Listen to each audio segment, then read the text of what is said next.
EU. Lanco Group, your business partner for engineering solutions. Are you looking to change your destiny in life? Be your own boss? Start your own business? If you are, you need people who understand your needs and are committed to helping you make it happen. At DKP & Co Chartered Accountants, we are more than just accountants. We are business advisors, taxation consultants and strategists that specialise in setting up businesses. We understand the client and give them the very best customised advice and strategies to achieve their goals. Visit our website dkpco.com.au or give us a call today on 03 9023 9370. Fast, proactive, personal.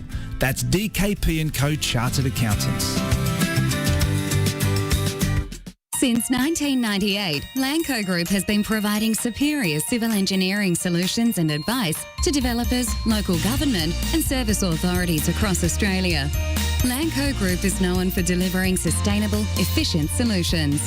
By working closely with clients, Lanco Group is able to meet the complex infrastructure requirements for residential, commercial and industrial developments on time, on budget.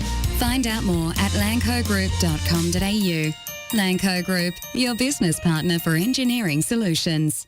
Are you looking to change your destiny in life? Be your own boss? Start your own business? If you are, you need people who understand your needs and are committed to helping you make it happen. At DKP & Co Chartered Accountants, we are more than just accountants. We are business advisors, taxation consultants and strategists that specialise in setting up businesses. We understand the client and give them the very best customised advice and strategies to achieve their goals. Visit our website dkpco.com.au or give us a call today on 03 9023 9370. Fast, proactive, personal.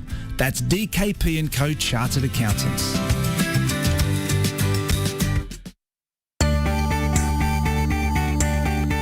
We are more than engineers.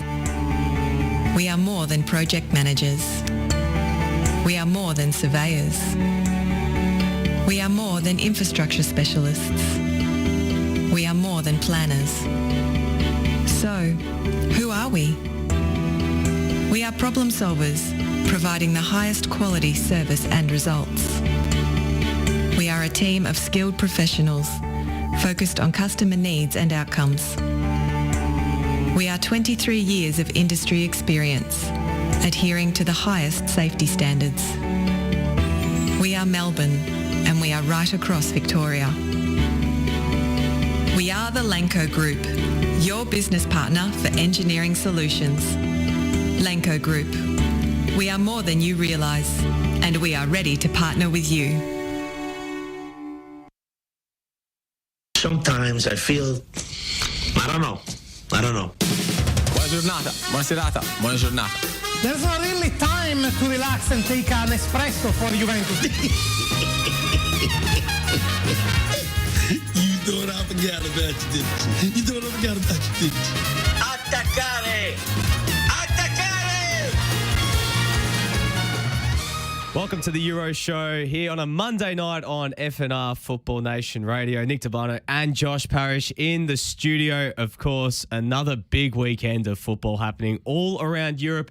It just never seems to disappoint, Josh. There's always something happening, whether it's in Italy or Spain or Germany, France, Belgium, wherever it might be. There's always something exciting happening. But it's been an interesting week. We saw the Champions League round of 16 sorted out, the round of 32 of the Europa League. We saw a dog dropping something out of the other end in the middle of a Conference League game.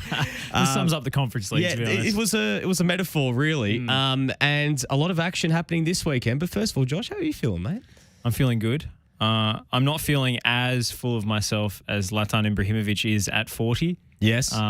Dropping his autobiography, another one, in fact, this one titled Adrenaline. Yeah. Which I guess is what he's running on at this point. He is. Well, he always says fumes. Well, he always says that getting up for every game for him is a struggle at the moment. He's always sore, and it's just like literally adrenaline is what gets him through games at the moment. So I guess it's apt. Imagine the sound his knees make when he sits down. would sound like an old steam train. Which, it's like the Creaky hinge. yeah, or like a door hinge that really needs that spray. A bit of WD-40 required.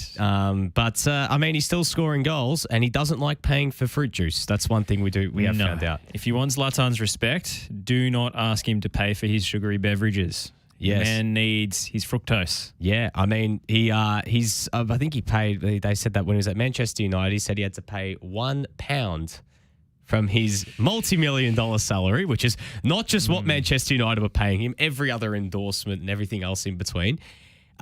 He couldn't pay £1 for fruit juice. Well, he definitely didn't want to. Shall I read? Shall I read from this extract from his autobiography?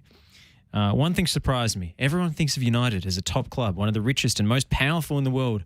And seen from the outside, it looked that way to me, he writes. But once I was there, I found a small, closed mentality. One day I was in the hotel with the team before a game. I got thirsty, so I opened the minibar and had a fruit juice. Well, some time went by. My payslip arrives. Normally I don't look at it. I only do so at the end of the year to see what's come in and what's gone out. What a life. But that time, I don't know why. I was curious and realised they'd taken £1 off my monthly wage. I called the team manager, being the guy who organises this stuff, not, who was his manager? Was it? It would have been Van Gaal. Means team manager. Yeah, he's sorry, the team manager. I thought you were going to say, well, his agent's Spino Raiola, but team manager, yeah. Excuse me, why have they taken £1 off my salary? The team manager had a look and told me it was the fruit juice from the minibar. Are you kidding? Seriously? No, I'm not. Here, if you order something, you have to pay for it. Sure, but I didn't go to the hotel on my own accord. I wasn't on holiday. It was my workplace. I was there for Manchester. If I have to play and I'm thirsty, I have to drink. I can't go on the pitch dehydrated. I don't think fruit juice actually hydrates you, but anyway. Wouldn't it do the opposite? Isn't it dehydrate? Because it's a lot of sugar. Like when I think of having fruit juice, I want more fruit juice or more water because that's the point of it. I mean, perhaps valuable antioxidants for performance. Potentially. Can you believe it? A quid? Something like, I can't imagine Zlatan actually using the word quid. This sounds ghostwritten to me. Yeah. Something like that would never happen in Italy. These are the details that make a difference and earn the respect of the players. And this is another gem. Every day I was asked to show my papers just to get into the training ground. I'd lower my window and say to the person at the gate, listen, my friend, I've been coming here every day for a month. I'm the best player in the world. If you still don't recognize me, you're in the wrong job. Do you know who I am? That sounds familiar. I mean, the thing is, that's fair enough. Like, if you're the steward at going into whether it's an Old Trafford or Manchester United training ground, you surely just see Zlatan, you'd be just like, all right, in you go, wave mate. one through. Surely he's pretty recognisable. I mean, he's one of the most recognisable faces on the planet. Like, I guess it's possible that Alexander Prijovic would rock up an expensive car and do a convincing Zlatan through the window. But yeah, but it's still the lookalikes are few and far between. Is what I'm saying. That's a very small chance. Anyways, Zlatan. Give that man free fruit juice. I'm sure Stefano Pioli and Co. Milan have learnt that if he wants juice, you fill it up for him and you don't charge him a quid. But look, I'm not sure you should be drinking too much fruit juice as a professional football. I guess it's high GI, and it's you do a lot of activity. But if Milan have learned anything over the years, it's the dentistry is weirdly important to the performance of old players. Wasn't that a famous thing at the Milan lab? Yeah, in the Milan mid-2000s? The Milan labs had some weird... Fix your teeth, fix your performance. Yeah, there's been some weird habits at the Milan lab, and there's been a recurring theme that soft tissue injuries are a problem that haven't been resolved there. Consistent soft tissue injuries. They're more focused still on the dental health of the players, but not necessarily the ones that make them, the parts of the body that make them run and perform on a weekly basis. Anyways, good to know they're taking care of their teeth, but for Milan, they weren't able to take care of business on the weekend. It's a nice, apt little segue because Zlatan Ibrahimovic actually scored a late equaliser against a team by the name of Udinese that they disguise themselves as a football team when in reality they are the absolute you hate playing against them. Going to the Friuli, doesn't matter where they are on the table. It is the one fixture you go, I didn't even wake up for the game. Put it like that. I woke up for the second half and I thought, this game is going to be exactly how I envisaged it. I woke up, I saw we're down 1-0. I knew it. And I saw the possession stats and saw 27% possession Udinese, 73% Milan. I'm like, It's just deja vu all over again, even after they sacked Luca Gotti over the weekend. But Zlatan, who had quite a quiet game, came up trumps when it mattered, scoring a bicycle kick in the most Zlatan Ibrahimovic way possible to steal a point. But this game was hot, especially at the end. I don't know if you guys have seen this at home, but make sure you do. In the final minutes, former Watford striker, well, there's a lot of former Watford players that play for Udinese, to be honest. Isaac Success had just been subbed on. He got a little bit hot under the collar. And there was I think Mike Mignon was trying to take the ball out and he got a bit frustrated, tried to, get in his way. A bit of a scuffle ensued and then he just shoved Alessandro Florenzi off the ball and Florenzi looked like he got shot the way he fell. Like, I don't know if you've seen it, Josh, but he literally jumped like, at least a few feet off the ground. But there's a lot of snipers in the stands. Oh, yeah. And Success was sent off. He stormed down the tunnel, and it was probably the most exciting part of the game because not much else really happened in this one. Udinese taking, for Milan, it's 2 points dropped. It's a big point for Udinese. But one player as well to keep an eye on if you're one of those players looking out for sort of players coming through the ranks. And one player I really do like Udinese is Beto, their new striker. He's come in. He's scored quite a few goals this season now. He scored the opening goal in the 17th minute. He has been absolutely flying. He's come in on loan from Brazil. He's a young Portuguese striker, and he's absolutely flying. So I'm really looking forward to seeing how he progresses. He's a player that I think will definitely be in the shop window at the end of the year. A lot of teams will be looking to bring him in permanently. And there's a team by the name of Milan, as we did mention, that probably do need a younger striker to come in next season. Don't know if he's the answer, but definitely someone, if it's not Milan, there will be a lot of clubs in the higher ranks of Serie A and the top 5 leagues that will be looking at his services. I don't know. He didn't entirely convince me. I just didn't like the celebration. I mean, the celebration was himself. You can't score a goal that scrappy and then pull out the LeBron James. Yeah, but the thing is though, he had a really good game. Like every time the ball went near him, my heart dropped thinking because he's a physical handful. That guy. Oh yeah, he's quick. He's strong. He's one of the few players that probably can match Fikayo Tomori's pace and strength in defense. And there was a moment where he outstrengthed Tomori and outpaced him, and I thought, oh my goodness, we are in for a handful. But he was great. So that's definitely something for Udinese to keep an eye on. Not too sure who their new manager is going to be just yet, but it was a very, very good start for their caretaker coming in by the name of it's Joffi, the new man in charge, and he plays a very, very similar style to Luca Gotti. He was actually the former manager of Crawley Town, Gabriele Cioffi, in 2018-2019 before heading back to Udinese as an assistant under Luca Gotti, and there's the caretaker for the time being. And he also spent time at Birmingham as an assistant, so he's been around the traps. Yeah, there you go. You don't see too many Italian managers making waves in lower league English football. That's pretty rogue. Yeah, and when you actually search his name on Google, the third link that comes up is actually his LinkedIn. So if you want to suss Gabriele Cioffi's resume, if he doesn't get picked up permanently as the Udinese manager, if you're looking for a new coach out there, get on his LinkedIn, send him a message. We'll endorse him after the show he for is being his own able to set PR, up the defense. apparently.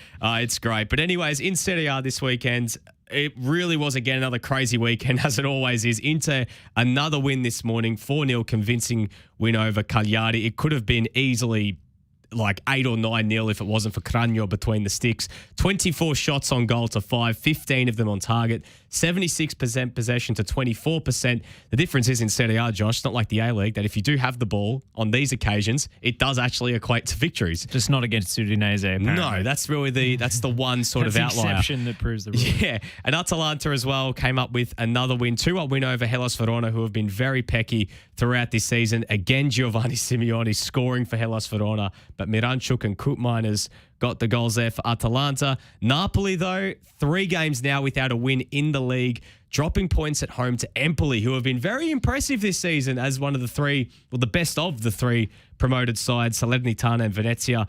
Having a bit of a tough season so far. Venezia, the only one outside of the bottom 3. Salernitana rooted to the bottom, but Empoli knocking on the door of Europe. Who would have thought? Only 2 points behind Juventus, but above both Roma and Lazio after 17 games. And with that man, Patrick Cutrone, I'm very happy for him. He didn't know anything about that goal. The ball was, if you haven't seen it, corner came in swinger. The ball was headed into the back of Cutrone's head, rebounded, and then it was actually David Ospina, who was in goals for Napoli. Alex Mere left on the bench.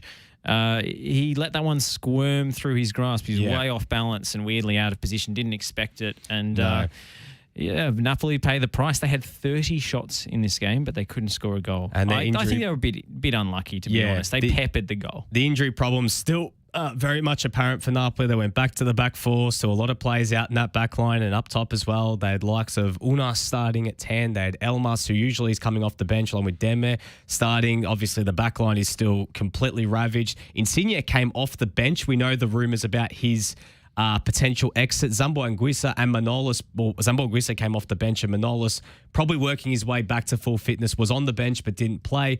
But Napoli heading into a crunch game against Milan at the San Siro next week. They lose that game, and suddenly going from Scudetto favourites, they're probably going to be hanging on to maybe a spot in the top four heading into Christmas, because Fiorentina are coming right at them. They're only 6 points behind them. They've won 3 in a row. Their main man, Dusan Vlahovic, can't stop scoring right now. They actually could be signing Aiden Hrustic by the looks of it. Let's actually get into that very quickly, Josh. He's not playing at all for Frankfurt. No. He was lauded early on in the season. A few Twitter threads went round saying, Aiden Hrustic, look, he's getting minutes in the Bundesliga. How good's this? And then as soon as Jakic came in, replaced him in the Frankfurt 11, he's often not even making the bench now. So he's dropped off the radar at Eintracht. If there is another team in the Bundesliga who wants him, I think it would make sense to move laterally. Would you rate him in Serie A? I think Fiorentina might be a bit too big of a jump, I would have thought. At Fiorentina, it'd be an interesting one. I mean, their midfield is already stacked. They've got a very, like Lucas Torreira, Giacomo Bonaventura, Alfred Duncan. They've got Amrabat, Saponara, Benassi. They've got a lot of good midfielders. But in saying that, a few of those guys are getting a bit older in terms of Giacomo Bonaventura. Duncan is not necessarily, he's like another 6. He's a bit of a nondescript footballer, real sort of, he's a bit of a 6, but slash big body in midfield, doesn't really offer a hell of a lot. But if they want that extra bit of attacking sort of surge coming out of midfield, which Vincenzo Italiano teams like to play on the front foot, they like to get numbers forward. That's why you see a lot of minutes for Ricardo Saponara. I don't think it would be a bad move, but if Real Betis is the team that's also interested in him, I think Real Betis would actually be maybe a better fit for him. I'd love to see him in Serie A. I don't know if Fiorentina, if he wants to say come right into the starting 11 and play from the get-go, it might be a bit difficult. I think if he say went to a Torino or a Sassuolo, maybe a Hellas Verona, I think he'd be straight in the starting 11. Both Betis and Fiorentina seem like places he wouldn't play to me. You don't think he'd play at Real Betis? I don't think so. They're too good, to be honest. With a guy who hasn't really established much of a reputation for himself in European football. Obviously, we love him. He's one of the best Australian footballers out there at the moment, and I think he's got huge potential. But I just think he's going to sit on the bench in both those places. Maybe the pay will be a bit high, but I would encourage him to look further down the league table and go to a place where he's more nailed on to start matches, because, I mean, Betis have one of the best midfields in Spain. Yeah. Look, the other team, like as I mentioned, I think would be good for him be Torino, because Torino have a bit of a midfield conundrum at the end of this season. So they obviously want to keep Tommaso Pobega, who has been one of the best midfielders in Serie A this season, but he's obviously owned by Milan. There is, sort of talk that he will stay at Milan next season, because Kessie obviously being on the way out, it does open up a position in midfield for them. I wouldn't be surprised if they in that situation, I don't know if they 100% would, but I think they are a really good fit for him, because Pobega and Hrustic are very, very similar profiles. Same sort of, like to get forward, can play as a 10, can play further back, really creative players, score goals. I think it'd be a good fit for them. I want to talk a little bit about Dusan Vlahovic. Yes. Because I think this guy is going to be an expensive flop for a high-profile club very soon. I think he's ticking all the boxes of a player who is way outperforming their XG by an unsustainable amount. He scored 15 goals. That's pretty nuts. And there's a lot of penalties in there as well. I think if he should be making a 40 or 50 million euro move to a Europa League / Champions League periphery kind of club. If he's making a 100 million or 120 million move to like Man City, I think this is a step too far from this guy. Let's take a look through the numbers. I mean, his non-penalty XG is only the 57th percentile among forwards in Serie A. non-penalty XG and plus expected assists, only the 52nd percentile. So, he's pretty middle of the road in like the actual positions he's getting into, the chances he's creating.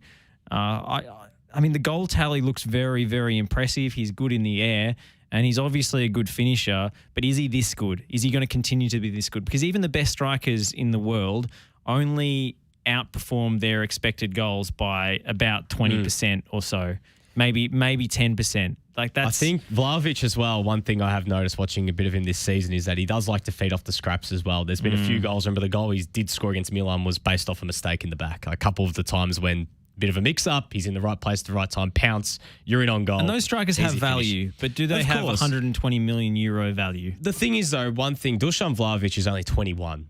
So I think that's one thing we've got to remember too, is that this kid, he's still a kid. He will get better. I think that it'd be interesting to see where he ends up because Fiorentina obviously have, they're resigned to the fact that he's gone. He's not going to be there next season. You'll see out the rest of the year, Rocco Commisso has put Fiorentina in a really bad spot because he's basically said he's gone. They've set the precedent that anyone can just come across and buy him because Fiorentina have promised to sell him. So at the end of the day, he's got the bargaining power. Fiorentina probably could have, if Fiorentina got 110 million for Vlahovic, they would be laughing. They could go and basically buy a brand new squad, even though they don't have to. They'll go buy 4 or 5 top quality players to fill out their squad. I mean, it's interesting because at Man City, I don't think he'd be the player. I just can't see Vlahovic playing for Man City. I don't think he fits the Guardiola profile. I think Harry Kane is like literally nailed on as that guy. Tottenham, you did mention Europa League. I mean, if Harry Kane does go, I think Vlahovic under Antonio Conte, I think Conte knows, if there's one thing that Conte knows how to do is get the best out of his strikers. You think that's true. Historically, look with Lukaku, Diego Costa, even back at Juventus for guys like Mirko Vucinic, Italy with Graziano Pele, for God's sake, he gets the best out of his strikers. I think that if Harry Kane does leave, he'd be a good fit at Tottenham. The other team that's surprisingly, well, not really surprisingly, but I don't know if he'd want to go play there next season, is Newcastle. Because obviously Newcastle have got the big kitty. They can afford him, but they could be playing in the Championship next season. And if Dusan Vlahovic is smart, as much as they may be able to offer more money than anyone else in world football, you're not going to go play in the Championship. And you're not going to get the kind of service that you need at Newcastle. Yeah. For me, unless they need to overhaul their midfield at Newcastle. They've actually got okay forwards. But the midfield sucks. Yeah, it is arse. It is absolute arse cheeks. And the defence needs reinforcement as well. So I don't think he would make a splash, but that isn't valuable to Newcastle. The other team that's interested is Manchester United. I don't think he should go to Manchester United because we all know what's going to happen. If he goes to Manchester United, he will sit on the bench.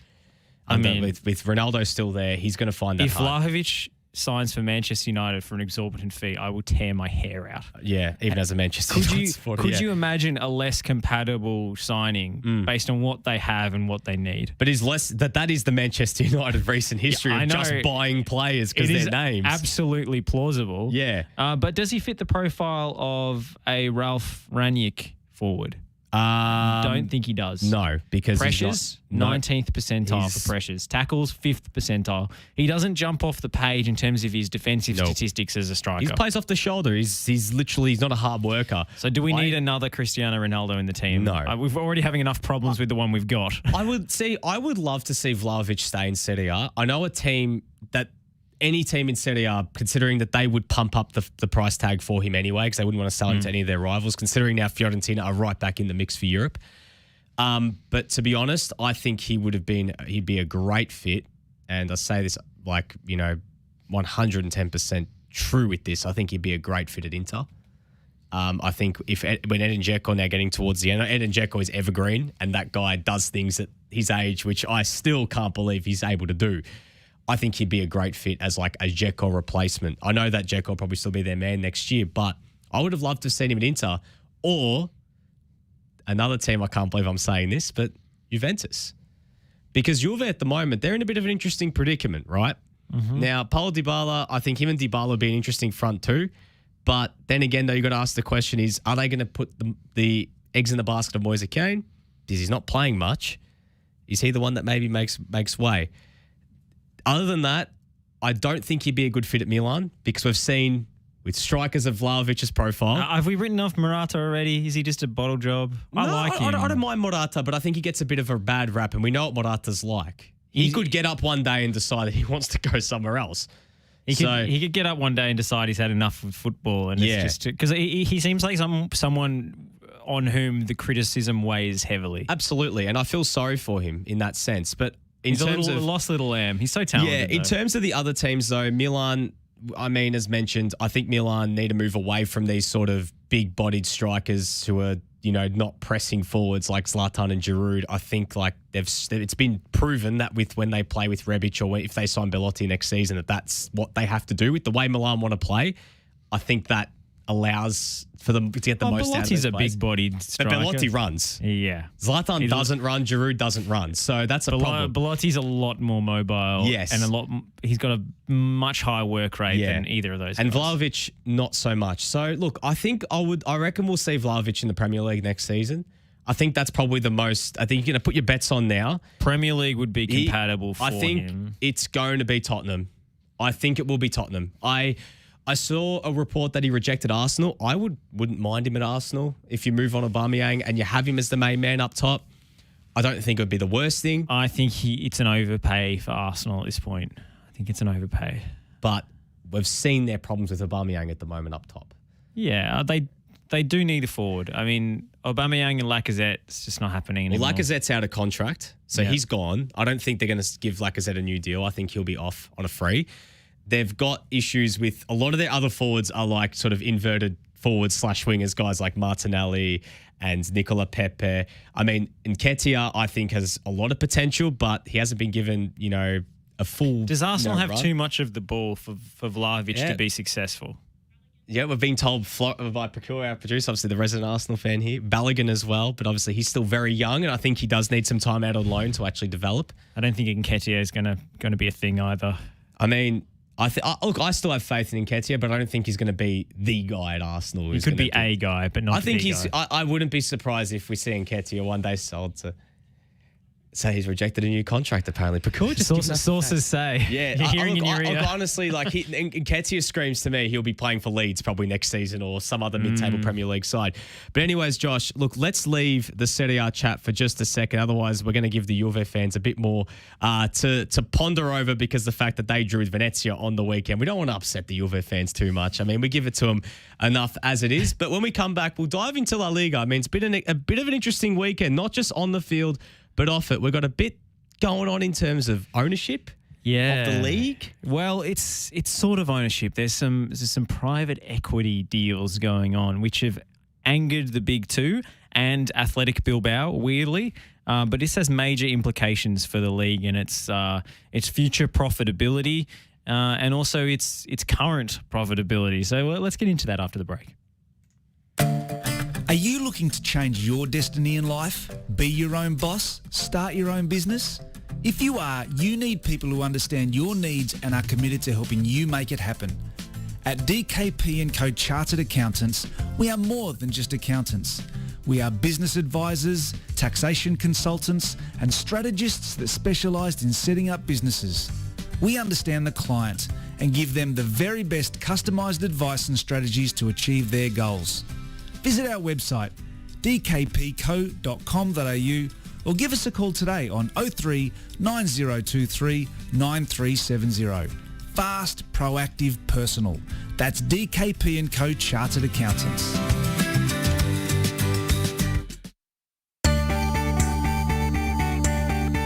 We are more than engineers. We are more than project managers. We are more than surveyors. We are more than infrastructure specialists. We are more than planners. So, who are we? We are problem solvers, providing the highest quality service and results.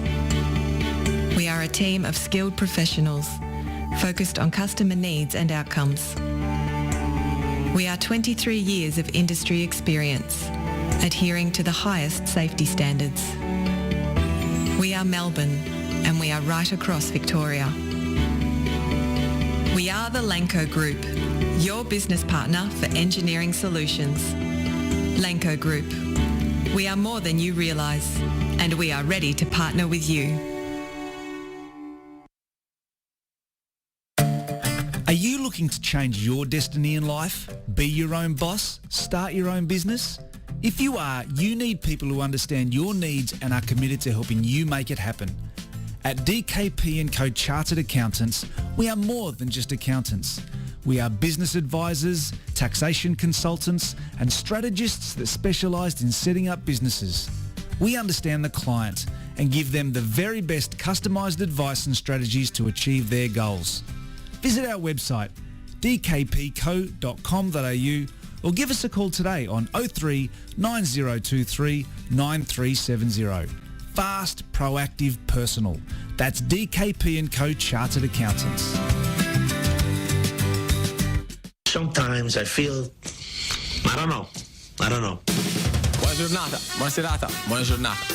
There's not really time to relax and take an espresso for Juventus. You know what I forgot about you, didn't you? You know what I forgot about you, didn't you? Attaccare! Attaccare! Welcome back to the Euro Show here on FNR Football Nation Radio. Nick Devano, Josh Parrish here in the studio on a Monday night. I still can't get over how good this intro is. Like, just the music, the vibes. It reminds me of the old times of Wednesday nights with Dave Davutovic here on Football Q&A. Good times. I feel like doing a bit of a dancing duva every time the music comes on. For those that obviously don't know, before we used to do live streams in the before times. Yeah, we only used to obviously just do the audio, like the proper radio. And you can still listen on the app if you want, if you don't want to see our beautiful faces. And when that theme song, just the backing track, not that entire intro, used to play for Dave's show, Football Q&A, with the dulcet tones of Roddy Rodriguez. Yeah, I think it was. Yeah, Roddy Rodriguez. Would have been. Saying, Football Q&A with the Herald Sun's Dave Davutovic. He used to always, start dancing like you've seen. Like if you've seen the videos of him, you remember from the Euros, of him with the Scottish fans. You think that was the genesis of Dancing Duva? I think it was, because remember him with the Macedonian fans, doing the... Before it was on camera, it was in the FNR studio, in his chair, with the Football Q&A music pumping. And when I remember seeing it, like looking at when Optus would post the social clips during the Euros, I'm like, I've seen this before. I'm lucky I've seen this in the flesh. And then we had the joy of seeing Dave get swallowed up by thousands of Italians on almost 2 or 3 times Was a it week. a piadina? Who knows? It's a piadina. So John Aloisi always tell you it was a toasty. So just if you guys are watching on Twitch, get your comments in, get your questions in. Tanasi77, yes, g'day Athos, asking, where does Milan sit in the title race now that it won't have European football to worry about? I think it's a great thing that Milan actually finished 4th. We spoke about it last week, that if they don't make the round of 16, they cannot afford to go to the Europa League. And yes, they have missed out on the death zone, and it is great. So they can now focus solely on winning the Scudetto, while... This man has changed his tune. I remember all the Europa League enthusiasm, you and Lockie sending the intro. Oh, the theme song is fantastic. The theme song to each other. The competition to be in. We love the Europa League. Yeah, last now season. That you've finally out of it, you don't got to go discarded back. it. Do you know what it was, Josh? It was Stockholm Syndrome, but I've overcome that. Look, the theme song is unbelievable for the Europa League. Like, it is arguably better than the Champions League. I don't think it occupies the same cultural status as the Champions League. No, but it's a better theme song. In terms of an actual song, it is banging. It's the thing that annoyed me about last season, that upset me, was whenever I'd hear it, it'd have an empty stadium. So it just didn't have the same sort of vibe. It's bad acoustics when the stadium's empty. It's really echoey. Yeah, it just didn't sound right. It was like when you used to hear the stadium announcers all the time, like still doing it, even when no one was there. But on that note, Athos, I think it's very good for Milan because all the teams around them are still in Europe. Inter in the round of 16 for the Champions League for the first time in a while, which... For Inter last season, remember, they finished 4th in their group in the Champions League, and they went on to, romp everyone to win the Scudetto. Atalanta in the Europa League, Napoli in the Europa League, Juventus, they're basically out of the hump, but they're still in the Champions League. I think Roma are in the next round of the Conference League, and I think Lazio as well qualified for the next round of the Europa League. Much to Jose Mourinho's chagrin, I think. Yeah, I think Mourinho is pulling his hair out. But hey, Jose, if you want to play Christian Volpato in these games, that would be really, really nice. But yeah, so Milan, I think it works well for them. But the caveat that makes this season very different is a little tournament called the African Cup of Nations, which for not just Milan, but for Napoli is going to wreak havoc. And what we saw on the weekend, a bit of a teaser of how things could look with Milan's midfield without, well, I mean, it was a bit of a teaser, but I know I was very excited for his signing and how he played in his first loan deal, but with Tiame Bakayoko being at fault for the goal and now twice in his last 2 starts dropping absolute stinkers, I'm a little bit concerned about how things will be without Benacer and or Kessie. But yeah, on that note, just quickly before we move on, Josh, we said we talk about La Liga, but I want to bring up something quickly about Christian Volpato because today Graham Arnold actually quelled all the buzz, the hype, the bolter. Yes, FTBL today said that he would be selected and they would use him as a victory cigar, essentially, to cap him, which is factually incorrect, just to put that, as we said last week. He has to play 3, or I think actually now 4, I thought I read as well, that 4 games, if it's not a World Cup, an actual FIFA World Cup final. Because he's below a certain age. Yes, so they've changed this recently, and they keep changing it, and it is very confusing. So you don't blame anyone for getting it wrong, to be honest. Obviously, in that sense, he'd have to play 4 games. So we asked Graham Arnold today when they announced, obviously, they had the big announcement for the Socceroos being back in Melbourne, playing Vietnam at the end of January, big World Cup qualifier. And we asked Arnie, we said, obviously, Christian Volpato is the talk of the town right now. Have you had conversations with him? Is he in the mix? What's the go? And he basically said, look, we've had conversations, like the FA have been in conversations with Christian, but at the end of the day, it's completely up to him. If he wants to go, he wants to play for Australia, great. If he doesn't, we can't control it.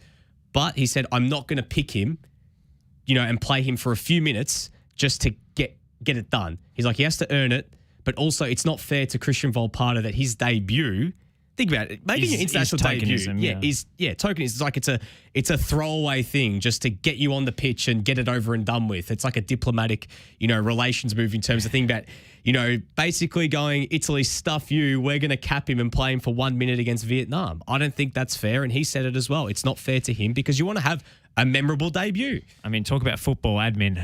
That's the ultimate football admin. Yeah. Just that is proper football admin. A box-ticking exercise for a debut I don't approve of. So, yeah, and also Christian Volpato was not, well, actually, he might be, he was in the Conference League squad, but he may play tomorrow when Roma play Spezia.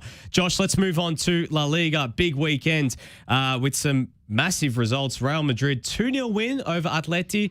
Benzema and Asensio on the score sheet, but the game that caught everyone's attention, Barcelona on the road to Osasuna. And yes, they dropped points again. It was Ezequiel Avila with the late equaliser, which drew some amazing celebrations, but not so much for Barcelona, who continued. It hasn't really all gone to plan so far for Xavi, but 2 points dropped for the Catalan Giants. I don't think it's realistic to expect Barcelona to bounce back. Xavi's not Sam Allardyce. He's not a firefighter. He's not coming in there to get results. They're not battling relegation. They're entering a new phase in the club where they basically can't sign anyone. They have to go ultimate Catalan. They have to go with what they've got. Basically, they went with no wingers. 3-3-3-1, apparently. Yeah, that's how it comes up on the FOPMob and other sort of lineup I think it's more of a 3-4-3. It's more of a 3-4-3 diamond. Yeah. Still not playing Frankie de Jong in the position that he should be because Sergio Busquets continues to occupy that role and gather dust in that number 6 position. What would you describe Sergio Busquets as right now? As like an object, would you describe him as just like an old book that's sitting on the bookshelf but you don't want to get rid of it out of sentimental value, or like an old vase? Yeah, he's a bit of a dead weight, I think. Yeah. You don't want to get rid of it. It's funny looking at like that game against Bayern in the Champions League and thinking back to when they were annihilated 5-0 over 2 legs, and so many of those players are still there. Jordi Alba, Sergio Busquets, Gerard Piqué, even Dani Alves, they've re-signed. He didn't play, but I think they need to have a bit of a reset and a clean out and go with the kids. And, Xavi, to keep everybody happy in the absence of results, Xavi's just got to go hard on the Cruyff propaganda and the absolute Barcelona Kool-Aid. Just go full Kool-Aid. I guess it's Kool-Aid. But don't make him pay for it, because you know what happens when you make players pay for fruity drinks. Hey, Ibra's not there anymore. I don't think Luke de Jong is going to be kicking up the fuss. But this game was interesting because Barcelona almost were lucky to get the draw that they did, because the goal that they scored, one of the goals that they scored that put them up 2-1 came immediately after one of the defenders cleared the ball into Sergio Busquets' hand. It was one of those where he tries to draw his hand away, but in doing so makes the handball all the more obvious, because the ball hits his hand and then it flies up above his shoulder, and the Osasuna players are going crazy. The ball goes straight up the other end on the counter-attack, and a bit similar to that famous Watford goal from Troy Deeney in that playoff match. Yeah. It was a similar sort of back post volley, the end-to-end action. It reminded me a lot of that. And, of course, all of the Osasuna players surrounding the referee, urging him to go to VAR and overturn it. But he would have had to give a penalty and erase the goal. So that's a 2-goal swing. And you don't do that to Barcelona in La Liga. So it didn't happen. Osasuna got their equaliser right at the end of the match in the 86th minute, and the celebrations were great. Osasuna have a fantastic stadium, by the way. They've got standing room only behind the goals. It's safe standing with the rails. Oh, nice. And it went absolutely nuts in there. It was packed out. The player who scored, Avia, standing on top of the advertising hoardings and sort of arms out, saluting the baying crowd, and the talking of ground announcers earlier, they sound a lot better in full stadiums, but this guy was going full Latin American commentator on it, just on the stadium PA, just going goal, goal, goal, goal, goal, goal, goal, goal, goal, over and over again. It's just great scenes, absolute limbs, and Barcelona dropped points yet again, whereas their big rivals, Real Madrid, continue to extend their lead at the top of the table. I got a quick thing before we completely move away from Barcelona I want to ask you. Now, we are keen observers of El Chiringuito. And I got to ask for your thoughts on this. So, I don't know if you saw this from last week, but they used their super zoom on the camera and zoomed right in on Enrique Pig as he was leaving the ground after Barcelona got eliminated from the Champions League. And on his iPad, he was watching Money Heist. And it was like this big crime that after the game, as he's getting onto the bus, he's watching Money Heist. I mean, what should he have been watching? Like they're saying he should be watching the replay of the game. I don't think it's even available yet. It's like, come on. He's a young kid still. Like, let him have his entertainment. I don't even think he even played.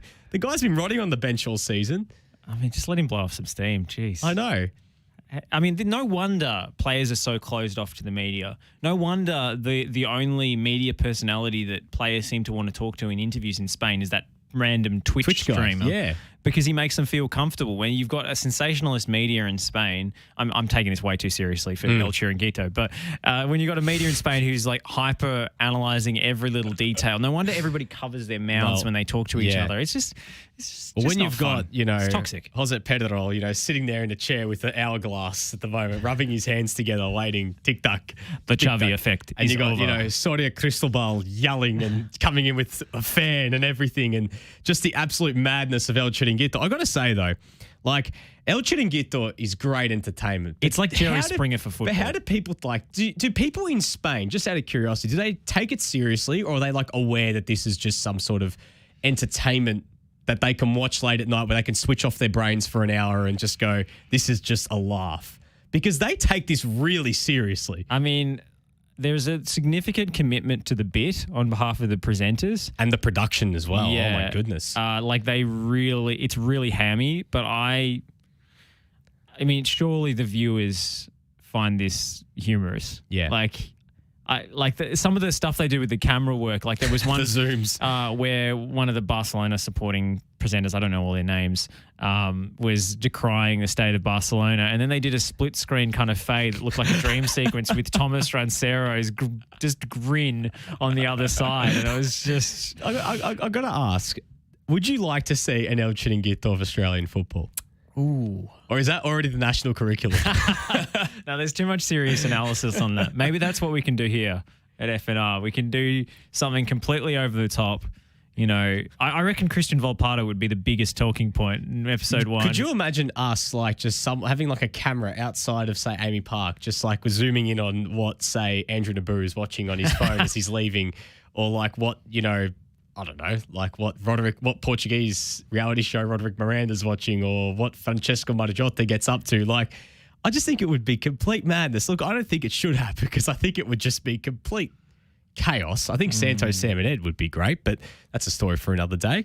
But yeah, look, it's a good laugh. I just hope people in Spain don't take it too seriously. That's one thing for certain. I don't think anyone cares enough about the A-League it's not life and death for people. So I don't think a show like that would work because it just wouldn't be believable. You wouldn't be able to suspend your disbelief. The AFL tried to do it through a show called Bounce, and it's nowhere near El Chiringuito. I think there's too much cultural cringe as well to be able to carry it off. I mean, it would be funny though. It would be hilarious. Maybe, as you said, maybe FNR need to trial it. Because there's too many people who aren't tribal about Australian football in that way and just want it. There's too much. It's funny that I'm saying this, but there's too much like reasoned debate on like what's good for the future of the game, and there's not enough just absolute like tribal slinging and nuffery in the discourse for that kind of thing to work. And that honestly is a good thing. Yeah. Quickly before we move on from La Liga, just in terms of the results, Real Betis, we spoke about him before, 4-0 win over Real Sociedad. Do you remember the player called Juan Mi? Yes, I do. The winger played for Southampton. He is on fire this season. I was having a look at his stats before. He is up to now, I believe, 12 goals in all competitions this season, playing out wide. And I got to say, this Real Betis team are so good. That front line, Nabil Fekir, William Jose, Sergio Canales, Andres Guardado in midfield. They got Hector Bellerin, who is part-time footballer, full-time model at fullback, and Alberto Moreno. They're really rolling out the big guns. A lot of the old Premier League names, but they are fun. I got to give it to them. They are a really, really good team, and they currently sit third. And this is the team that Aiden Hrustic wants to start in. I don't think you're going to change winning formula. He's the profile of player that Real Betis would look at, though. Like, he's got like the perfect kind of characteristics to be like a player in their squad. Yeah, but whether he starts. I mean, they've won 4 on the bounce. They're flying. I love it. I love Betis. I think they've always been so entertaining, even when they were dysfunctional, because it was just end-to-end chaos, and they would score so many goals and concede so many goals. So they were appointment viewing, a bit like the Jets of the A-League. But I just don't think he play. I love that they're doing so well. They're not going to put up a title challenge though, and no one seems to be able to in Spain this year against Madrid, with Modric sort of defying the passage of time, Vini Jr on fire, and the folks over at Marca, those notoriously objective journalists at Marca, seem to be pushing the line that Vinicius Jr, or Vini Jr as he's going by now, is the best player in the world. Wow. Big call. I don't think he's even the best player at Madrid. No, I think there's a certain man by the name of Karim Benzema and Luka Modric. I mean, I just didn't say Luka Modric, and I heard a rumble from the West from a certain Mr. Jukic. Here we go. So Mr. Juan Ignacio Garcia Ochoa, writing for Marca, this is translated, of course, but there is it says, after the derby, there are still some who find it hard to recognise his merits. So don't listen to the haters. But today, there is no better player in the world than Vinicius. The Brazilian unbalanced the derby. Spanglish there. But anyway, with 2 assists, which is what he was missing. In the season in which he broke out as a star with goals and dribbles, he also gave wonderful assists to his teammates. 2 of his passes to Benzema and Asensio broke the duel against Atletico. The first lifting his head and putting it up to Karim. The second, a measured pass from underneath, raising his head, which is what he was criticised for. That is a good point. His end product is improving. Yeah. He is becoming more and more composed. Absolutely. The goal that Benzema scored in this derby was absolutely beautiful. It was just Modric makes the interception in midfield. Casemiro takes over, flowing move. Vinicius Jr gets his head up on the flank, just chips it in delicately, and it's a beautiful side volley from Benzema into the bottom corner. So it was a great goal. But I think he's got some way to go, Vinny Jr, before he's recognised as the best in the world. I think they're going very early here. Absolutely. Josh, private equity in football, La Liga, approving a CVC deal. Tell us a bit about what's going on there, and a bit of opposition from Barcelona, Real Madrid, and the boys from the Basque. Well, the boys at the club from the Basque.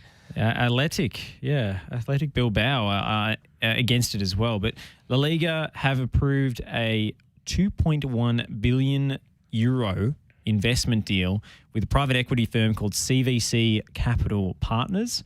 They were voting in a La Liga General Assembly on Friday. 37 of Spain's 42 first and second tier clubs voted in favour of the deal, with only those three aforementioned teams voting against them from the top tier. Yeah. And then one club abstained, I think. So they needed basically a 2/3 majority. So they needed 32. They got 37. This means that Spanish clubs will receive additional funding, obviously, with this massive chunk of money, I think spread over quite a few years. But it also means that CVC Capital Partners get 8.2% of La Liga's TV rights for the next 50 years. Which is insane. 50 years. Insane. Absolutely insane. And as Jean Laporta said, it's like mortgaging the club's rights over the next half century. It's mortgaging the future to pay for the present. Yeah. So basically, the 400 million euros can now be dispersed to clubs over the next few weeks. The Federation President Luis Rubiales has come out publicly against it, but Javier Tebas, the La Liga president, so obviously they have separate league and federation, has backed it despite a lot of criticism from the federation. It's interesting. This seems to be something they've tried to do to balance the books after the Super League failed. But the clubs that wanted to join the Super League are largely against it. Obviously, they've lost a lot of money due to COVID, and this is a recession in Spanish football at the moment. But I think this is a bit of a dangerous deal. To me, it seems a little bit short-sighted. It's a lot of money, and they did get a lot of money from the US. I think it's the ESPN rights deal was hugely profitable as well. So they've cashed in, but I'm not sure about this. I mean, I wonder if COVID wasn't a thing, if that happens. You know, is this a thing as not just as a bounce back, obviously, from the Super League stuff? Is this a thing, maybe a COVID sort of recovery kind of plan for to save the it's now like a stimulus package, isn't it? Like a bit of like taking a loan, but you're basically selling your next 50 years, selling your soul to the devil for that period of time. It is interesting. I'm surprised that, there's been always rumblings about, sort of different sort of deals being done with leagues around Europe to recuperate the losses of no fans and everything else for the past, or for the season and a half or so that, they had to play with no one. And I'll tell you what, there'll probably be more leagues around Europe that may follow a similar suit because clubs are still bleeding cash. In Serie A, the big thing is right now is that the clubs aren't turning a profit because they're not allowing 100% capacity yet. And a lot of the smaller clubs are the teams suffering the most. It's not necessarily like Milan or Inter get 60,000 people in the San Siro, but say for a team like, Spezia or Venezia, who have the small 10,000 seat stadium and they can only get about 4,000 in there because of COVID capacity. So I have to wonder, is Serie A going to maybe take a similar route? We know their ties with the Gulf, and that's been, sort of, you've seen the murky waters with beIN and, the rights there with their dealings with Saudi Arabia and potentially selling off more games there to play. We've seen it all. We've heard rumblings of La Liga games being played as well in America with the whole ESPN thing. We've heard the Premier League apparently looking at playing games the 39th overseas. round, famously. I don't think that's ever going to happen in the Premier League. Even as recent as last week, there was a report in the Herald Sun about potentially staging a Premier League game. I don't know if it was just poorly worded, but a Premier League game in Melbourne. And it was like, okay, since when? This story comes up like clockwork every 3 to 5 years, and it's never going to get the support that it requires from the clubs and also crucially from the fans because, English football fans, match-going fans are pretty puritanical about their competition as we saw, and it was their opposition to the Super League that largely sunk it. Real Madrid and Barcelona still seem to think the Super League is going to happen. Which is ridiculous to even think about. Even Juventus still think probably to an extent. They still think they can wrangle this and get it out from the fire. But I do think this is also driven by an inflationary pressure, which is artificial, and that is the moneybags golf clubs with basically states backing them. Newcastle now will be a massive factor coming into the transfer window. Obviously, Qatar and PSG, obviously Abu Dhabi and the City Group. This is what is driving all of these clubs to desperation, not just COVID, but the fact that they're trying to compete with astonishing wage demands with sovereign states backing clubs. And I don't think selling your soul to a hedge fund is the answer to that, nor do I think a Super League is the answer to that. I think the answer is to ban sovereign states from owning European football clubs. Yeah, and apparently, the Saudis or introducing ticked salary all the caps. boxes. Well, I mean, the only example of salary caps in European football right now, well, technically not European, but it's in League One. There's been a lot of conjecture about in League the One Football about League, how that now to sort of equalise it, because you have a lot of those bigger clubs, Sunderland, now Wigan as well, with their new ownership in League One.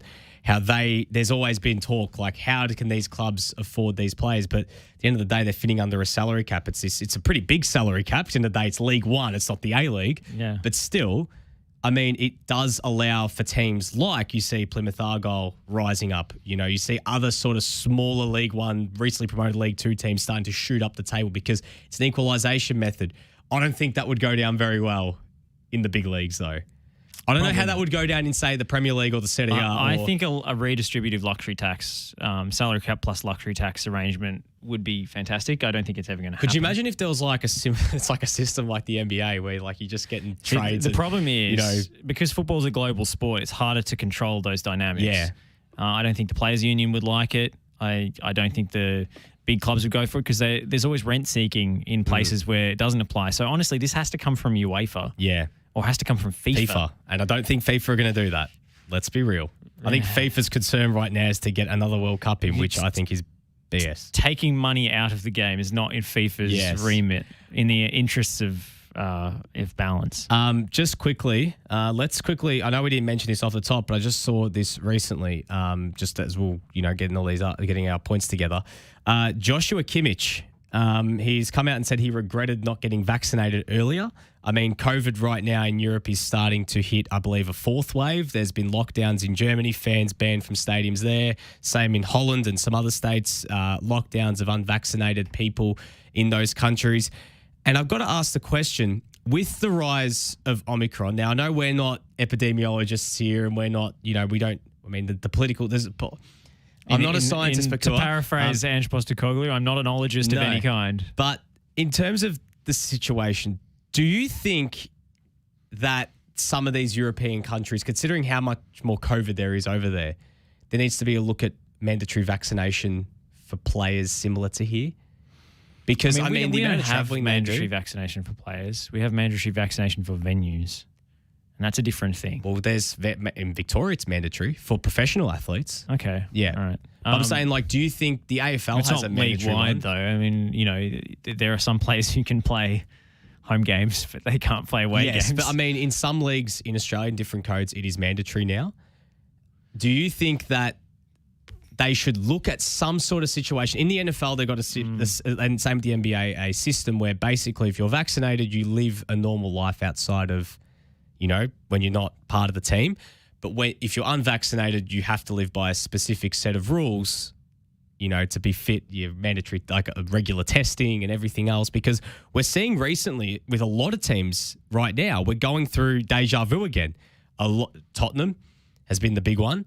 Outbreaks at clubs right now. And it's a bit concerning because I remember hearing months ago that in some of the Premier League teams, and I think it'd be the same probably at some of the clubs around Europe, that there's large uptakes of players that aren't vaccinated right now. There was a situation actually at Wigan where their striker, Charlie Wyke, he collapsed at training and everyone thought it was because he was vaccinated. All this hocus pocus conspiracy around, players collapsing because they've been vaccinated. He was unvaccinated and had a completely different sort of, had a completely different heart-related issue. But we're seeing situations where these outbreaks are happening and we're seeing there's a lot of talk that players are believing conspiracy theories because they're a lot younger and uneducated. They spend a lot of time on social media. In around, when they're at training and everything else. Is it going to get to a point where the Premier League, or not even the Premier League, but leagues around Europe, the UEFA as a governing body need to look at some sort of system, because these outbreaks in clubs are going to keep happening regardless of if players are vaccinated, you can have lower quarantine. I think this is an ethical and legal question that we're probably not qualified to answer. But look, I think the effects are clear. Like Joshua Kimmich, you mentioned him. He's not going to play until next year because he has a complication from the virus, a lung problem that will rule him out. And, he's having trouble breathing apparently. So, he can't play. And, he hasn't had the vaccination. And maybe if he had, he wouldn't have such serious effects. So, look, obviously I would prefer as an immunocompromised person that everybody around me was vaccinated. And I'm sure that leagues and clubs would prefer their players took it up as well. I liked the interview Mo Salah did recently with an Egyptian publication where basically he said, look, I don't know anything about this. I'm a professional athlete. I'm going to listen to the people who've dedicated their lives to studying this. It just makes sense. But if you can't convince your players, you can't educate them, you can't bring in people to speak to them and address their concerns, I don't know what else you can do to keep the whole thing rolling. Yeah. Because if we start getting masses of fixtures being postponed, it's already started. It's already starting. I do wonder whether that's sustainable. And you see quickly when you threaten somebody's livelihood, quickly typically their stance changes. Let's move on quickly before we go, Josh. We're going to run out of time before we go too far down the rabbit hole. Jude Bellingham fined, no suspension. I mean, fair enough. 40 grand, that's enough out of the pocket. I find it interesting that Rafa Honigstein in The Athletic has welcomed Bellingham's comments, not because he thinks it was the right thing to say or because he thinks he shouldn't have been fined, because it's actually directing scrutiny on refereeing and appointments in Germany that maybe hadn't previously happened. And you talk about the match-fixing scandal this guy was involved in. He ended up turning witness for the prosecution, and then he was basically escaped without a conviction.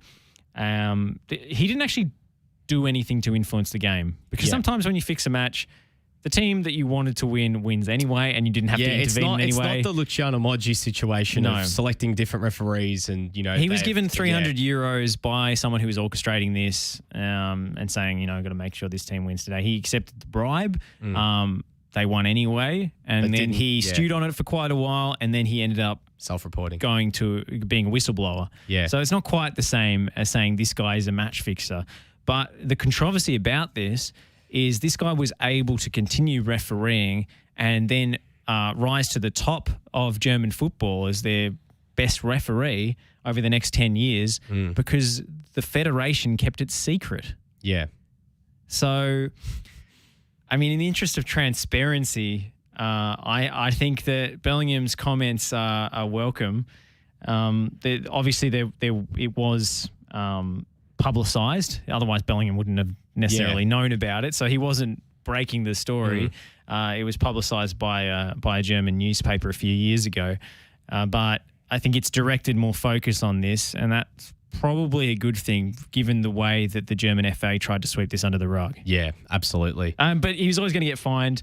It was a compelling defence from the club saying he was just stating facts. Yeah.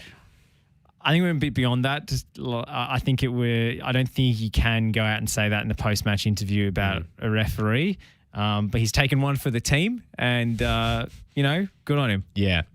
Quickly before we go, Josh, any fixtures you're looking forward to in the next week or so? Next week, I believe it may be one of our final shows for 2021 as well. So anything you're looking forward to over the next week or so? Heading into Christmas time, there are obviously breaks for most of these European leagues.